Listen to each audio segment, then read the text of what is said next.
Hello বন্ধুরা, সকলকে জানাই সরস্বতী পুজোর শুভযাত্রার অনেক অনেক শুভেচ্ছা।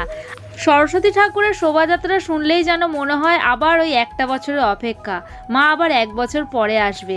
এই ঠাকুরের সাথেই কিন্তু কুলের একটা আড়ি আছে।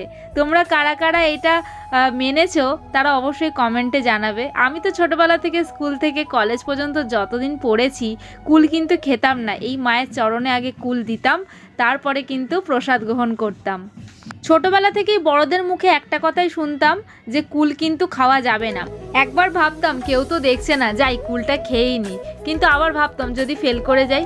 কিন্তু এরকম কখনোই নয়, এটা একটা কুসংস্কার। যাই হোক, মায়ের চরণে আগেই নতুন ফল না দিয়ে খাওয়া উচিত নয়, সেই কারণে হয়তো সবাই বারণ করতো। তো তোমাদের আজকে কিন্তু দেখাবো খুব ভালো ভালো ঠাকুর।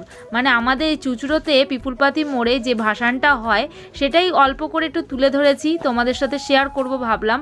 এত অসাধারণ শোভাযাত্রা, সত্যি এই বছরে যেন প্রথম দেখছি, এতটা দারুণ।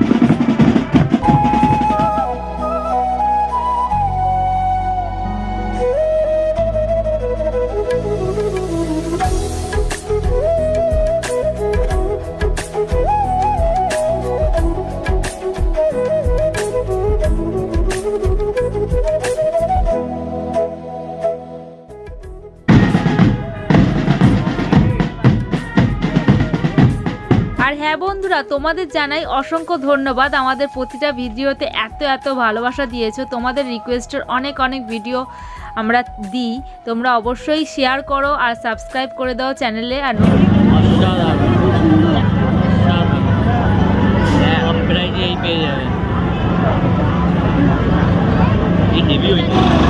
অসাধারণ ঠাকুর, অসাধারণ। আমরা চলে যাচ্ছি, আর দেখবো না। সুন্দর হয়েছে, যতটুকু পেরেছি তোমাদের ভিডিওর মাধ্যমে তুলে ধরার চেষ্টা করলাম। আজকের মতো ভিডিও এইটুকুনি, দেখা হচ্ছে আবার পরের দিন নেক্সট ভিডিওতে। Tata, bye bye.